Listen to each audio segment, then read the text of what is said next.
Welcome back to the Conflict Counselor.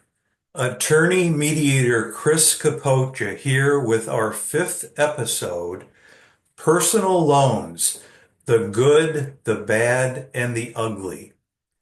In my career as an attorney and now as a mediator, I've handled many cases of personal loans in default. In this episode, we'll discuss what to consider before making a personal loan to someone and what safeguards to put in place if you decide to make the loan. This is all for the greater good of, as our motto says, one less dispute in your life. Now, it goes without saying that we typically do not and should not loan money to strangers. Common sense, right?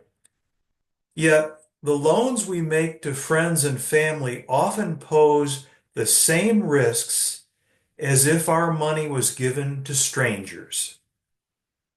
We should note here that if you're not concerned about getting your money back, then the rest of this talk won't really do much for you. Still, you're welcome to stay and enjoy the ride. When a family member or friend requests a money loan, or you offer an unsolicited loan to them, it's because they have a need, right? Maybe they need help with an unexpected bill or a big down payment. As much as you'd like to help, please take time to consider the following. First, the likelihood that you'll be repaid. Now, this maybe is not an issue. Perhaps you have complete faith in this person, we'll call the payee, and are not aware of any circumstances that would prevent repayment. That's great. However, you owe it to yourself to acknowledge any facts that might make repayment uncertain.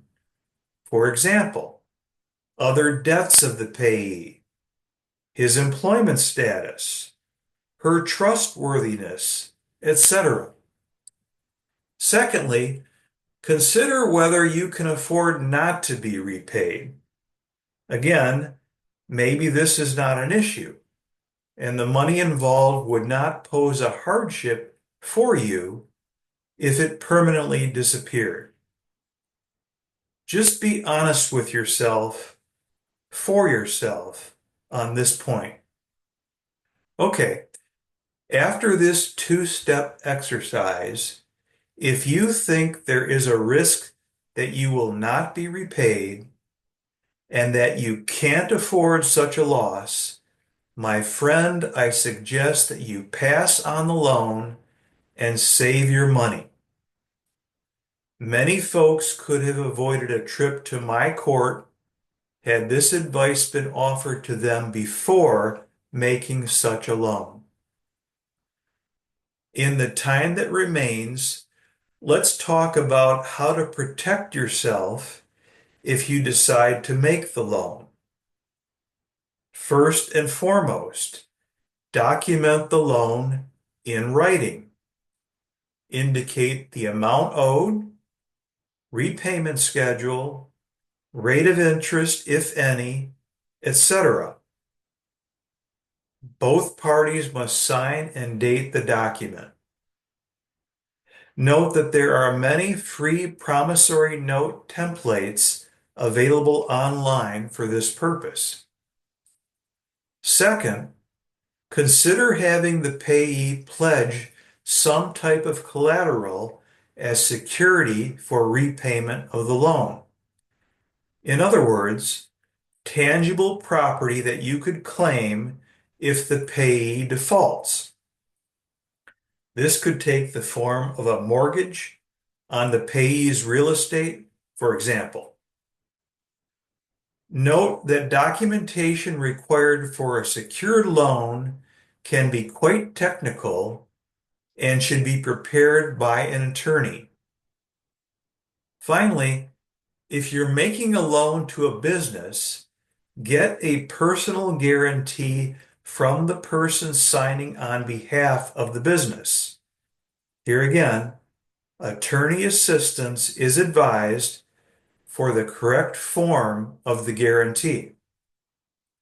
So, to recap this episode, it's good to help out someone in need with a personal loan, but only if you protect yourself with the proper documentation. It's bad if the payee is a credit risk and you can't afford to lose your money. And it could get ugly if the person defaults and you end up in court trying to collect your money. There you have it. Personal loans, the good, the bad, and the ugly. Thanks for listening to the Conflict Counselor. In the next episode, we'll discuss a recent case on my docket in which an auto repair shop was sued for negligence. I was surprised by what the shop owner said and did at mediation. I think you will be too. Please follow the Conflict Counselor on Amazon, YouTube, Spotify, Instagram, and Facebook. And let me know what you think. See you next time.